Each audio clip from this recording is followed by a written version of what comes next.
Porque nós somos cada vez mais uma geração de diabos humanos que perderam a alma, vivendo cada vez mais enlouquecidamente.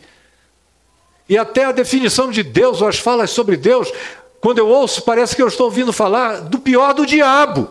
Coisas estão podres, não no mundo, mas naquilo que vocês ainda chamam de igreja. Está tudo apodrecido. E se você não tomar cuidado, a sua alma vai sutilmente naturalizando essas coisas, que foi Jesus quem disse, acautelai-vos delas. A última vez que nós estivemos juntos, comigo, reunidos aqui, eu falei sobre Lucas 21, vocês lembram disso? Sobre os sinais da volta do Senhor. Eu não fui meticuloso, eu só dei um panorama global. Quem é que estava aqui naquele dia? Alguns, um terço talvez, a grande maioria não estava. Isso está lá no YouTube, para quem quer ver, acompanhar à distância, tudo meu fica gravado. Quem quiser não perde nada, está lá. E hoje eu quero prosseguir só um pouquinho mais aqui em Lucas 21, pedindo a você que abra no texto, exatamente do verso 34 ao verso 36 de Lucas 21, seja na sua Bíblia de papel ou na sua Bíblia digital. Mas se você conseguir abrir, abra para acompanhar, a fixação fica melhor. Eu já falei sobre isso aqui na vida 1,5 trilhão de vezes. Porque isso é muito sério. Faz todo o tempo do meu ministério, 51 anos, vai para 52 anos, que eu ensino o Evangelho.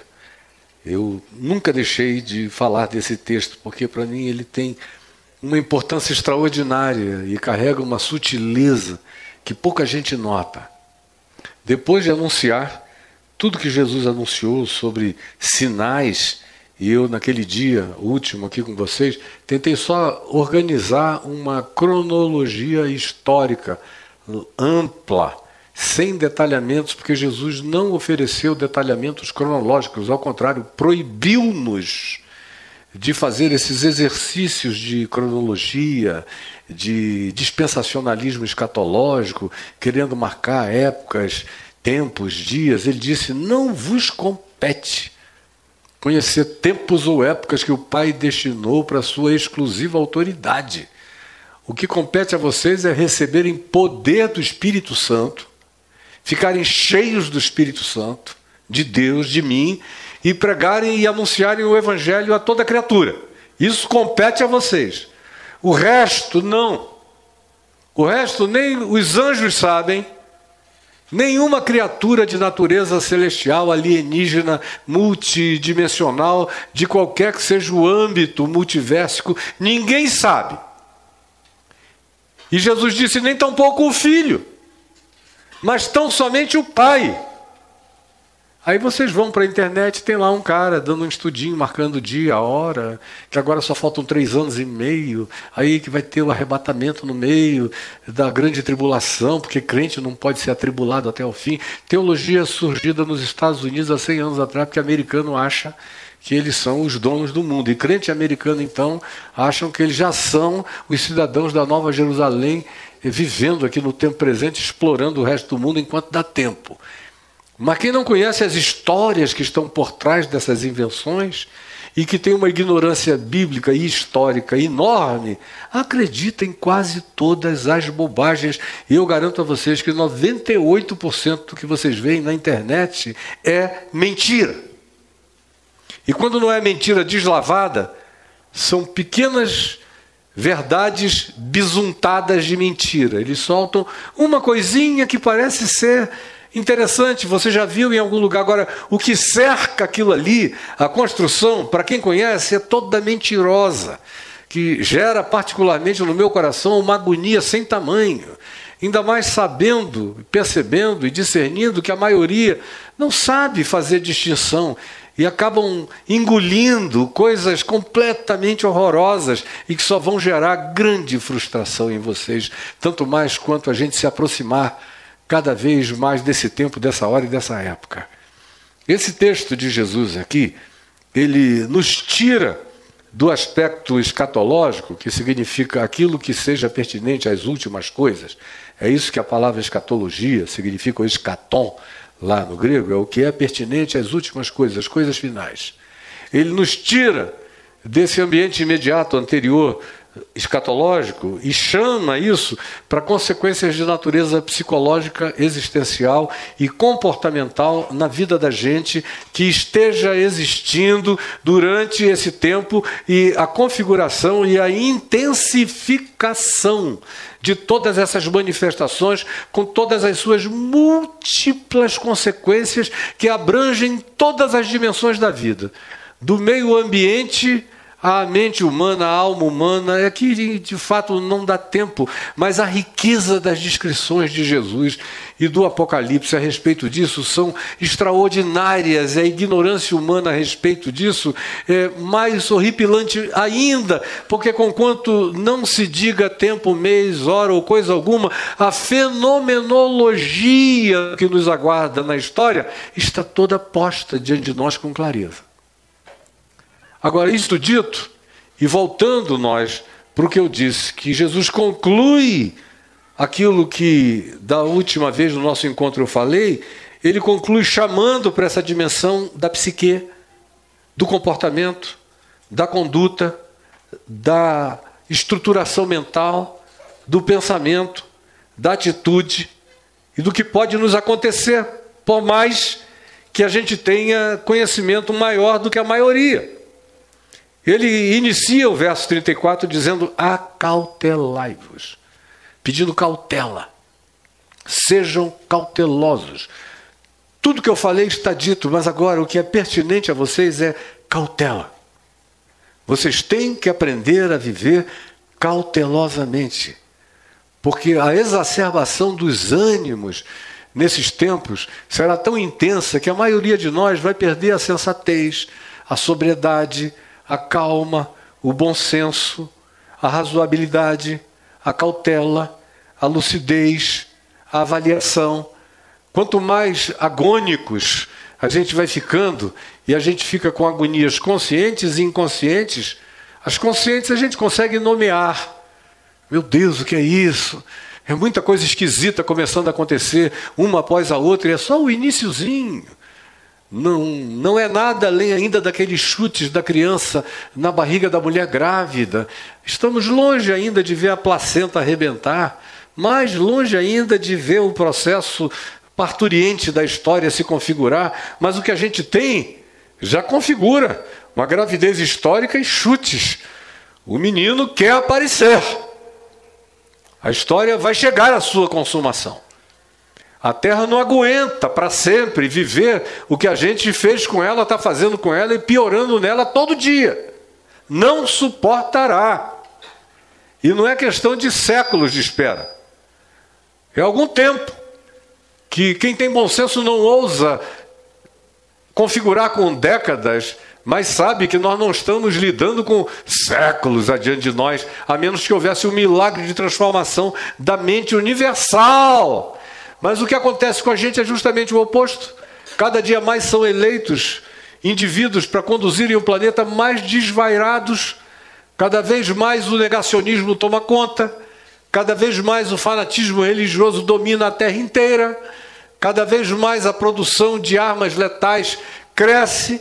Cada vez mais o acúmulo de bens converge para 1% da população mundial, que é dona de praticamente 70% daquilo que deveria ser pertinente à sobrevivência do resto da humanidade. Nenhuma casa consegue se pôr em pé com esse tipo de desigualdade. Vocês imaginam que com toda essa diversidade ética, política, cultural, de todos os tipos, espiritual e religiosa, o que vai acontecer com tanta desigualdade a não ser o caos absoluto? E quando você tem líderes mundiais que falam em explosão atômica, como quem brinca de catolé, quando eu era criança tinha o catolé, na minha terra a gente chamava de cabeça de nego. Era aquela bombinha grossa, como é que chama por aqui? Cabeça de nego, né? Catolé. Então falam de bomba atômica, de guerra atômica, de recurso atômico, como quem está falando de catolé.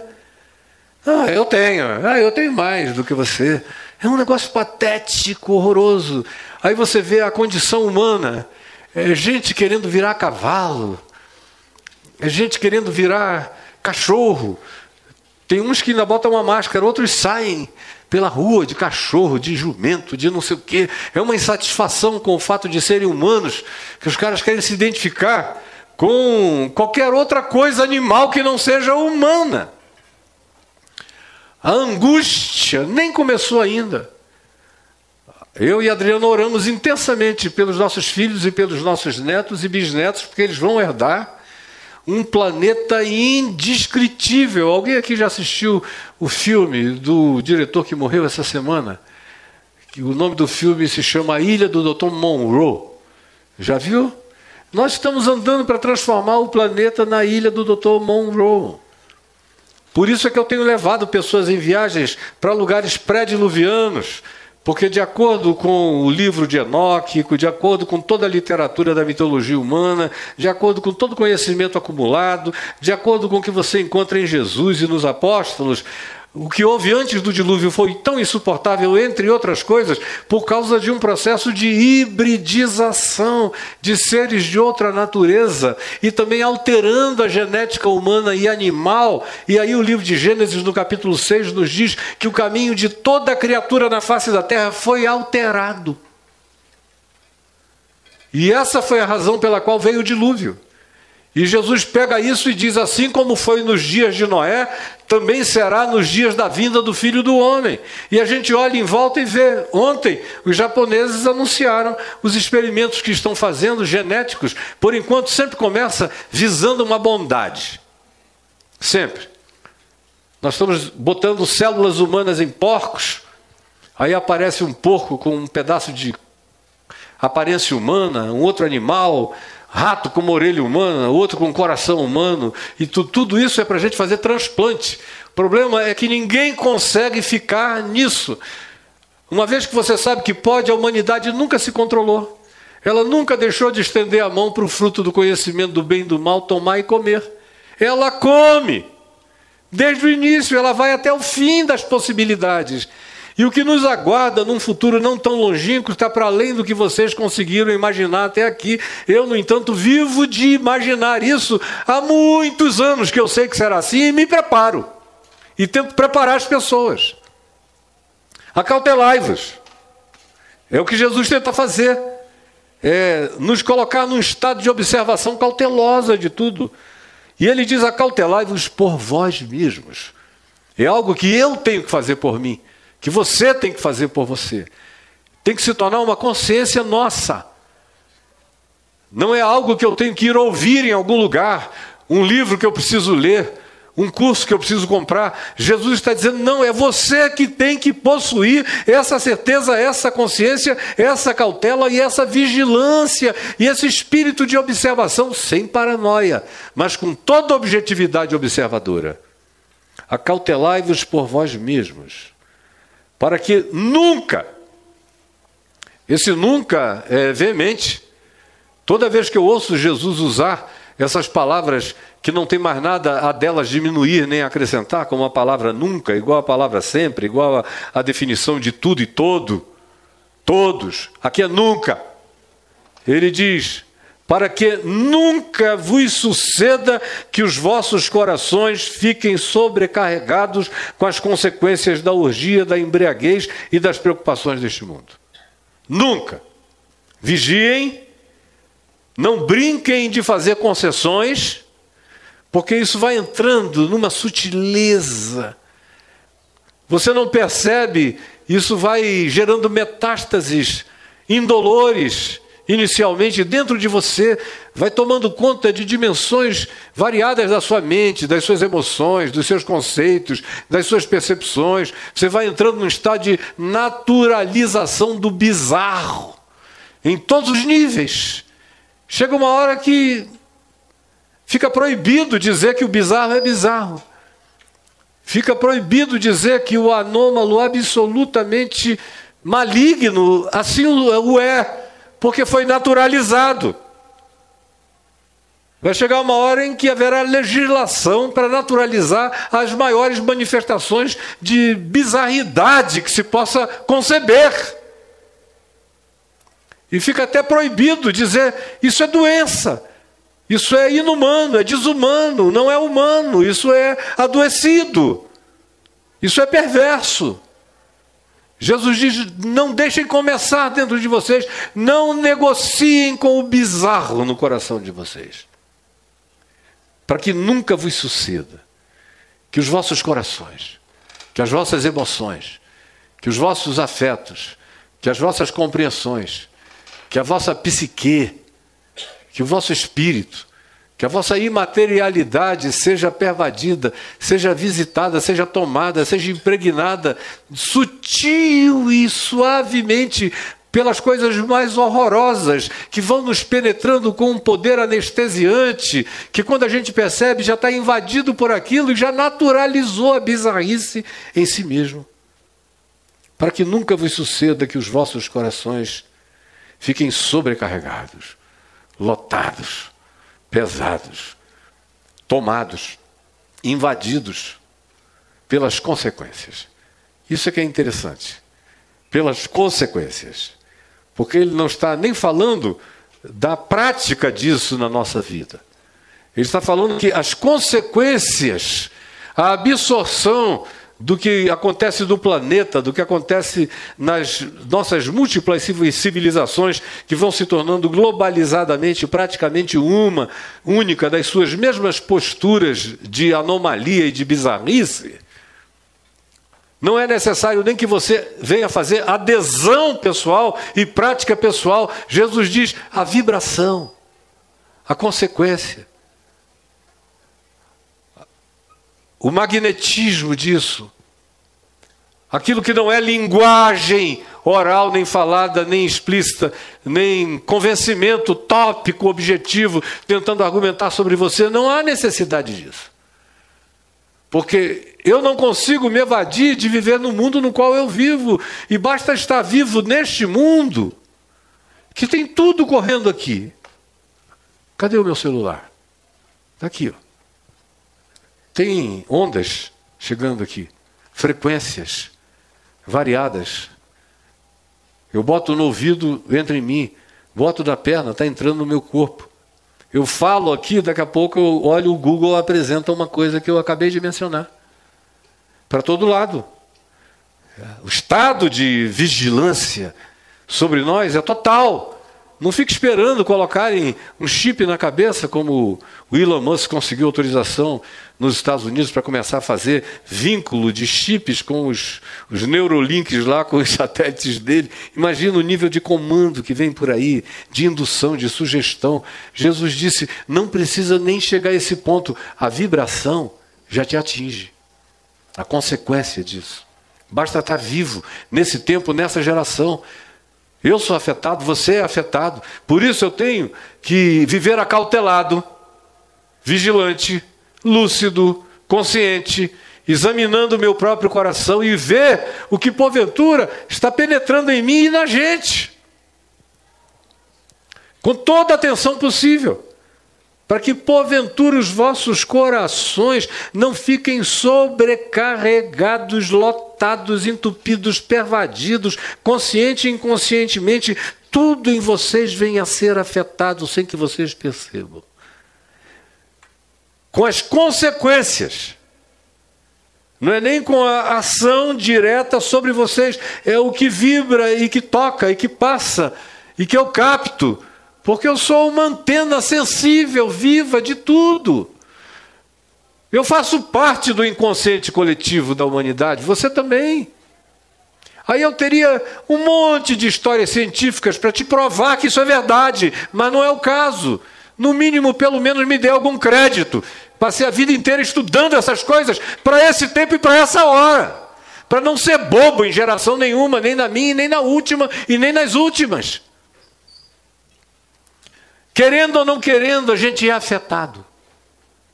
Quando você vê, você está tendo emoções que você não sabe de onde vieram.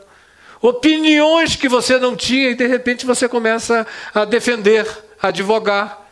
Impressões contra as quais no passado você reagia e agora você já não acha que elas sejam tão calamitosas assim. São as consequências, são as vibrações, são as emanações, as mais variadas, que vão nos penetrando com códigos os mais diferentes. Não é preciso que você ouça, que você assista. Nós chegamos num ponto em que nós estamos pervadidos e invadidos de sinais de todos os lados. Tudo nos penetra o tempo todo. Nunca foi tão difícil, mais difícil do que agora, só no nosso futuro, que será ainda infinitamente mais intenso e poderoso. Mas se prepare. Acautele-se, para que, mesmo não fazendo, que é o que Jesus diz aqui, você não venha a ser afetado pelas emanações, pelas consequências. Tem muita gente aqui que diz, não, eu não faço isso. E note que Jesus aventou 3 coisas.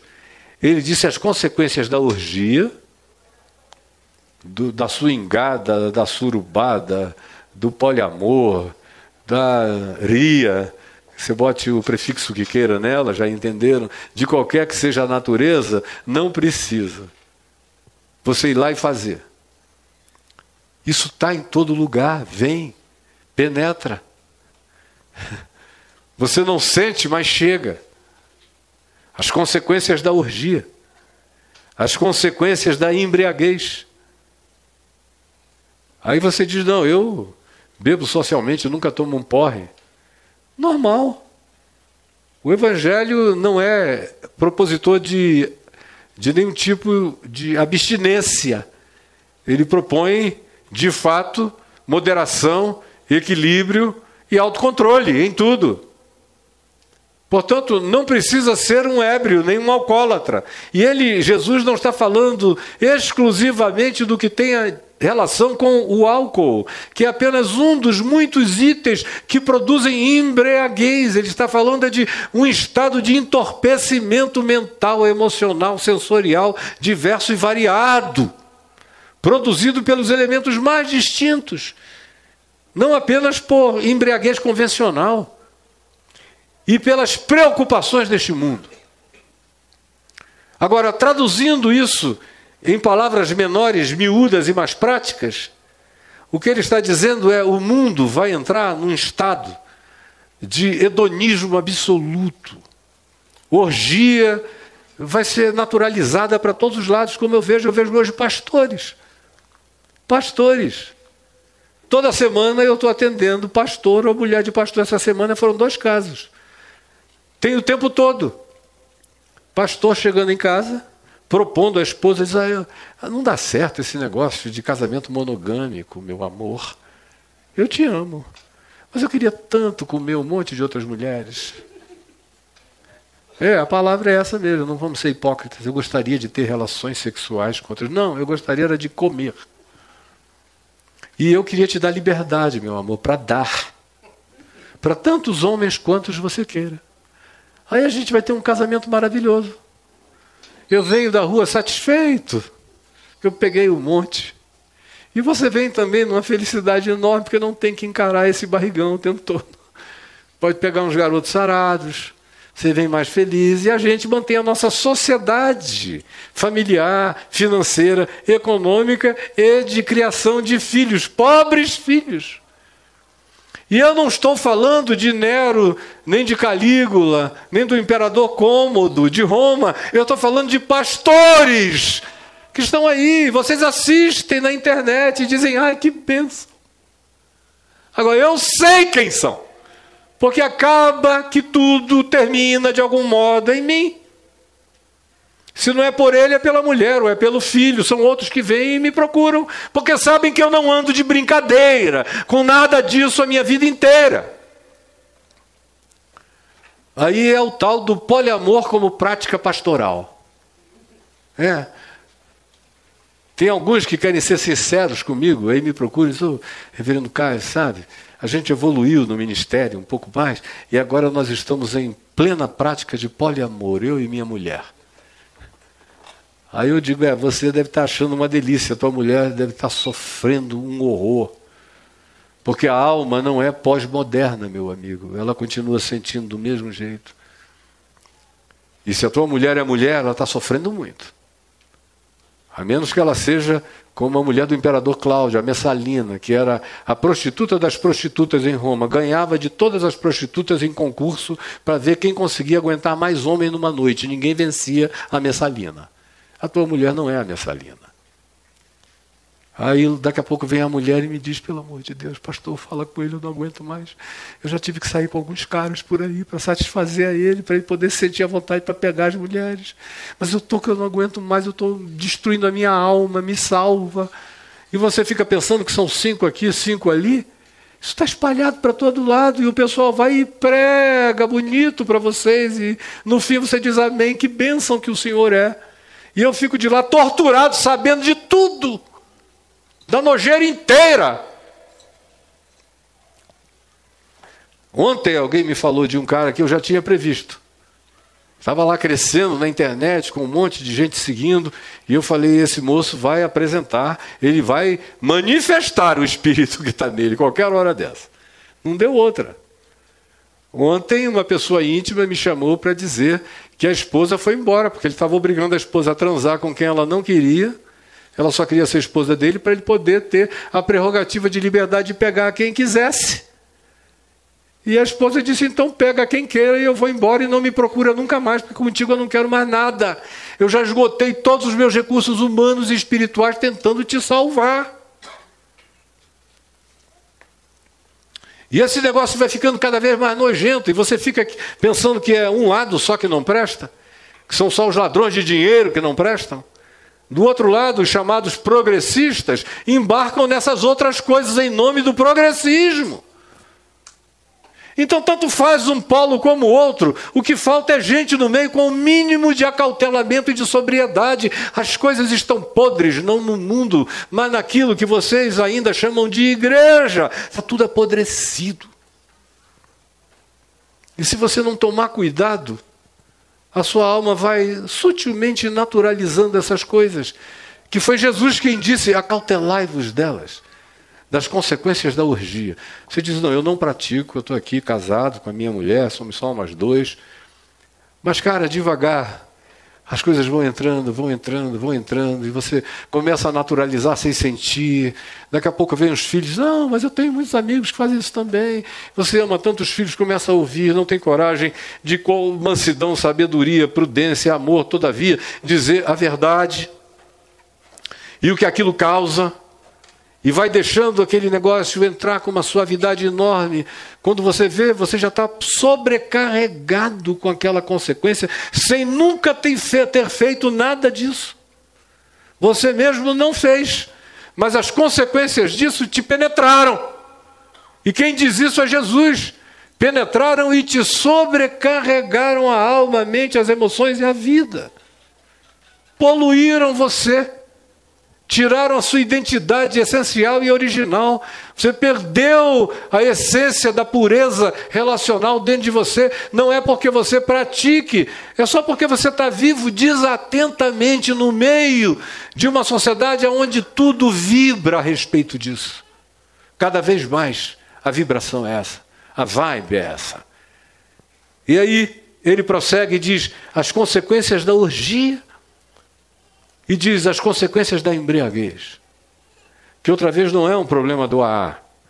Ele está falando de todo tipo de entorpecimento que vai acontecendo, e para cada ingestão de entorpecimento, menos censura a gente tem.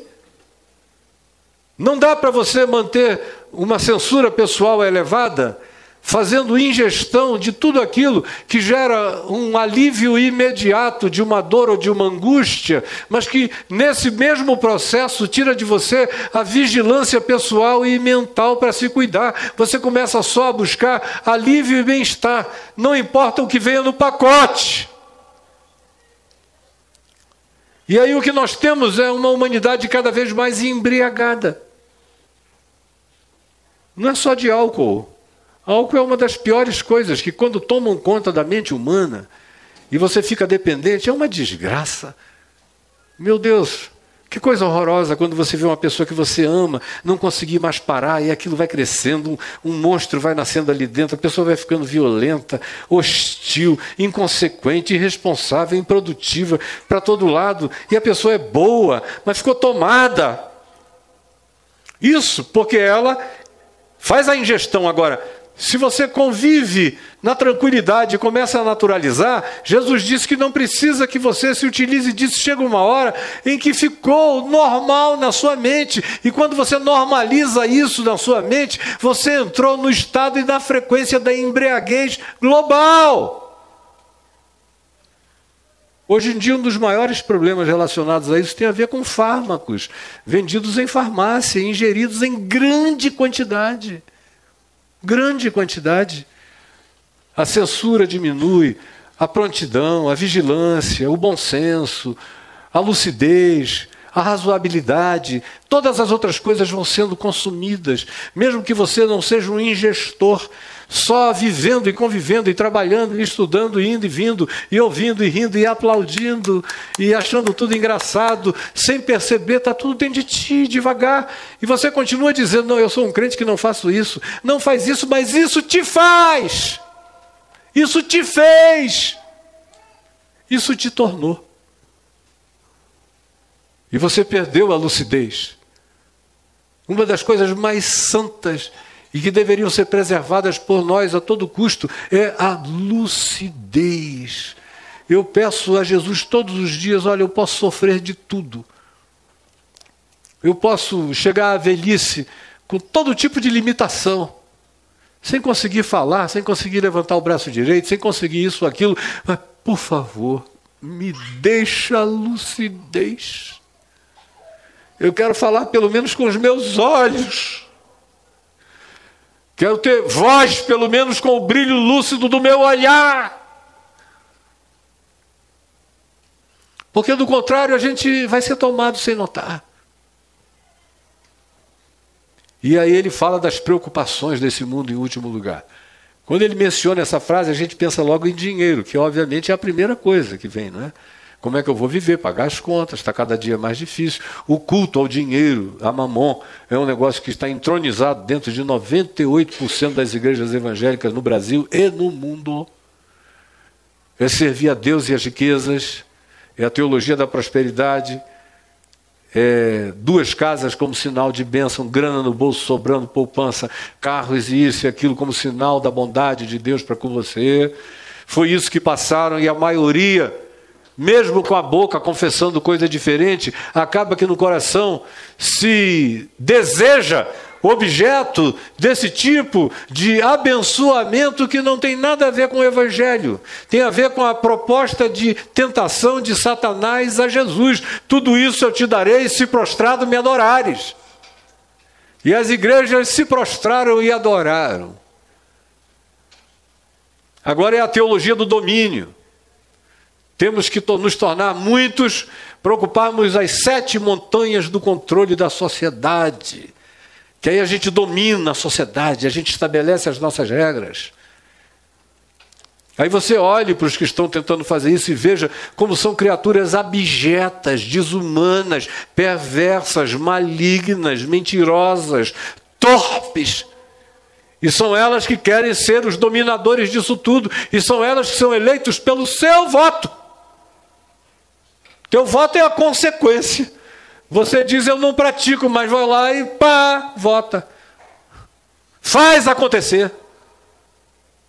E diz, não, ele é ele, eu sou eu, mas eu votei nele. Meu amado idiota. Mas as preocupações deste mundo, de acordo com Jesus, não são só essas. Essas são as mais primárias.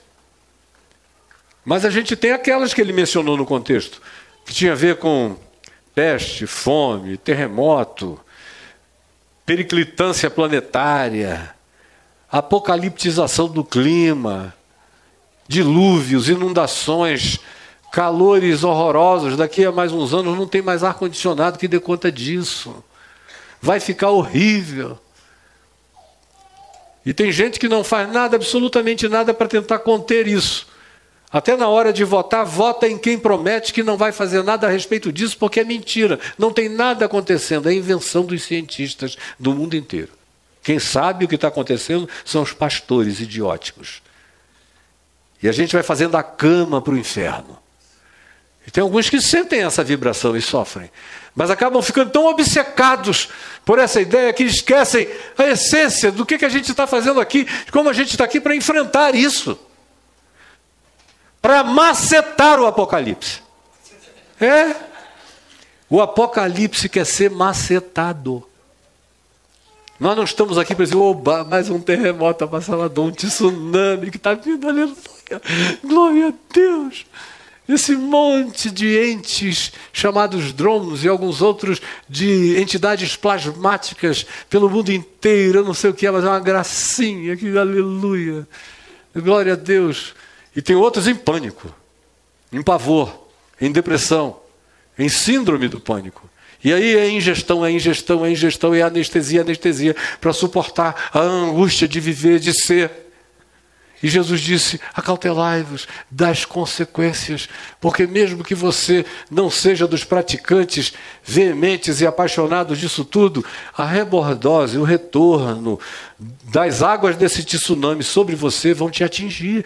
Os ecos dessa maldade penetram, atravessam você o tempo todo. Acautele-se das consequências e de todo tipo de preocupação. Viva responsavelmente enfrentando toda a maldade que se acumula para nos destruir. Macete o Apocalipse fazendo o bem que você possa. À natureza, à criação, ao próximo, fazendo as melhores escolhas humanas, elegendo as melhores pautas de vida, conforme sejam coerentes com Jesus e com o Evangelho. Faça tudo o que você puder. E não fique obcecado de medo nem de pânico. Porque se você panicar, isso se introjeta em você e enlouquece você e tira outra vez a sua lucidez, e embriaga você com agonia. E então ele prossegue dizendo, façam isso, para que aquele dia não venha sobre vós repentinamente como um laço. Gente, por enquanto a gente está falando disso, mas vai chegar uma hora que vai ser zapt. Quando a gente vir, já foi. Isso não vai ter aviso prévio. A ONU não vai deliberar nada a respeito. Simplesmente vai acontecer sob os auspícios e a égide de poderes muito superiores. Zapt. E a gente é levado de roldão. Nós, nossos filhos, nossas casas, nossos amores, o mundo que a gente desejou, de algum modo, criar e construir de bom e de melhor para aqueles a quem a gente ama, tudo isso está sob a ameaça de ser completamente devastado, e Jesus não brinca disso e diz, acautelem-se, abram os olhos, prestem atenção, não basta não fazer. As consequências disso, sem que vocês tenham um anteparo lúcido de vigilância, penetrarão vocês. E quando esse tempo chegar, não haverá ilha para a qual você possa mudar, como hoje na Terra. Para que país você mudaria hoje? Não, me diga. Eu às vezes fico conversando com a Adriana. Aqui no Brasil, para onde você mudaria? Para o Rio Grande do Sul? Faça uma Arca de Noé. Para Santa Catarina, pobre de Balneário Camboriú. Eu estou dizendo isso, eu e a Adriana conversando sobre isso há anos. O futuro disso aqui vai ser horroroso. Esse pessoal fica construindo prédio de 300 andares. Você vai à praia lá, quando dá 2 horas da tarde não tem mais sol, porque a sombra dos edifícios já não deixa mais o sol entrar. Contrataram os especialistas holandeses para fazer um dique. Dique brasileiro, mesmo feito por holandês, não dá certo. O dique foi levado. Ontem vocês viram a alagação, e isso é ainda a criança tomando banho na banheira e derramando aguinha para fora. Não é a coisa braba que vem por aí, vem. Eu sou do Amazonas, meu Deus, graças a Deus meus pais morreram. Meu pai ia chorar de tristeza de ver o rio Amazonas, que ele se orgulhava de dizer que a parte mais larga na cheia chegava a 99 quilômetros, na média as partes largas tinham 55 quilômetros, a parte mais estreita era o Estreito de Óbidos, era profundo, mas com 1,5 km de largura, o que já é uma dimensão grande para o rio, mas para o Amazonas era brincadeira. E se ele chegasse lá e visse o Rio Negro, no meio do Rio Negro, outro dia um pessoal estava andando de jet ski e encalhou, porque a areia estava lá no topo. E eu cresci ali, olhando para o Rio Negro, imaginando embaixo daquilo ali um abismo, tão negro quanto as águas, mas está tudo ficando raso. E os peixes morrendo para todos os lados, e a floresta queimando, o cerrado sendo devastado. E aí Copacabana, a vocação de Copacabana é virar Veneza.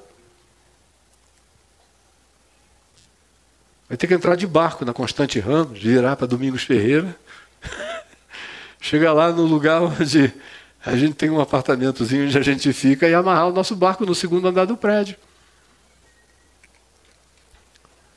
Para onde você vai? Para Portugal? Que também está queimando? Vamos mudar para a Califórnia? Essa semana eu soube de um amigo que perdeu 3 casas. Ele foi para lá novinho, trabalhou, se tornou um homem famoso, ganhou dinheiro, comprou uma casa que ele transformou em estúdio, depois ele comprou uma outra onde ele foi morar, aí depois a filha casou, ele deu para a filha viver, comprou uma outra para ele, não tão longe, o fogo veio, acabou com as 3 na mesma hora. Tem seguro? Tem, mas e as fotos, e as memórias, e os amores, e tudo mais que tem valor, foi embora e não volta nunca mais. Você vai mudar para onde? Por que amanhã o Trump não vai tomar posse num desfile militar? Porque o frio está tão grande em Washington que eles vão ter que fazer reclusos no ambiente interno e não aconteceu nada ainda. Daqui a 10 anos vai ser tudo lá de dentro. Aonde é frio vai ficar horroroso. Aonde é crente vai virar inferno. Aonde chove vai se tornar dilúvio. E as inversões desses aspectos vão acontecer também sem aviso. No planeta inteiro, vocês estão vendo o Saara. Tem eclosão de aquíferos brotando no Saara, daqui a pouco já é um problema. Estão vislumbrando um problema da perda de equilíbrio climático no Saara pelo surgimento de florestas. Para onde você vai mudar? Vai com Elon Musk para Marte. Para onde você vai? É o que o profeta Jeremias diz no capítulo 12. Sem tempo de paz tu não te sentes seguro. O que acontecerá contigo quando tu tiveres que fugir daqueles que vêm a cavalo contra ti na escuridão das florestas do Jordão? Acautelai-vos.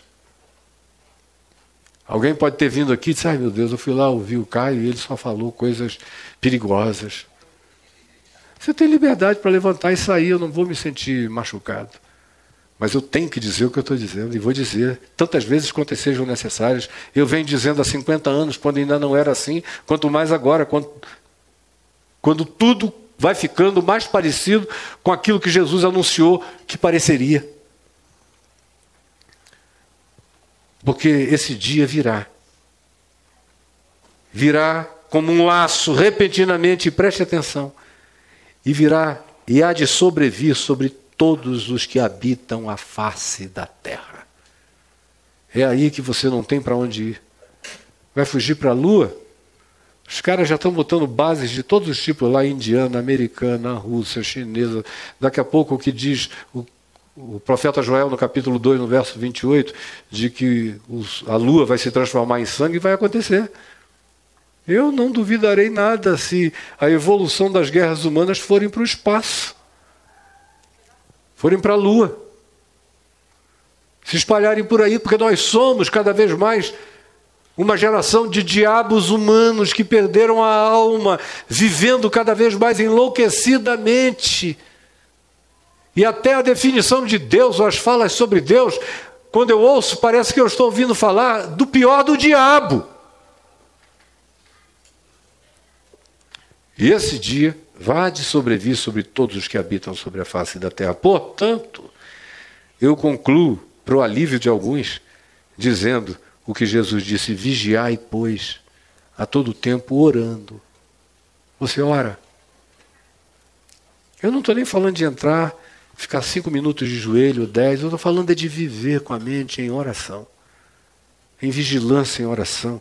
É o escudo protetivo mais veemente, é a maior defesa que a gente tem de resguardo da nossa mente, é a oração.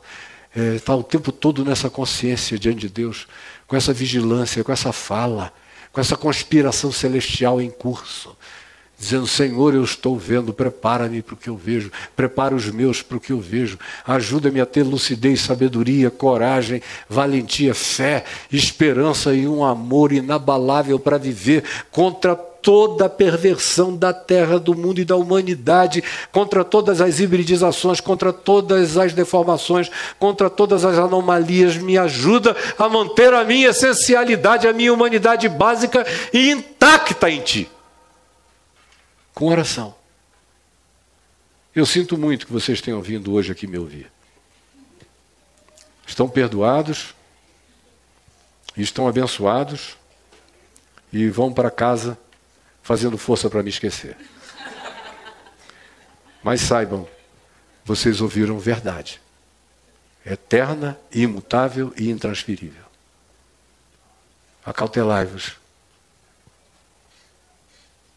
Por vós mesmos. Por decisão pessoal e particular. Por lucidez própria. Para que nunca vos suceda que os vossos corações fiquem sobrecarregados com as consequências da orgia, da embriaguez e das preocupações deste mundo, dessa existência. Para que aquele dia não venha sobre vós repentinamente como um laço, pois há de vir sobre todos os que habitam sobre a face da terra. Hoje eu vim aqui com a convicção absoluta que eu não iria despedir ninguém alegre, de caso pensado. É meu papel, como pastor que fala em nome de Deus, que profetiza em nome de Jesus, desagradar vocês com a verdade.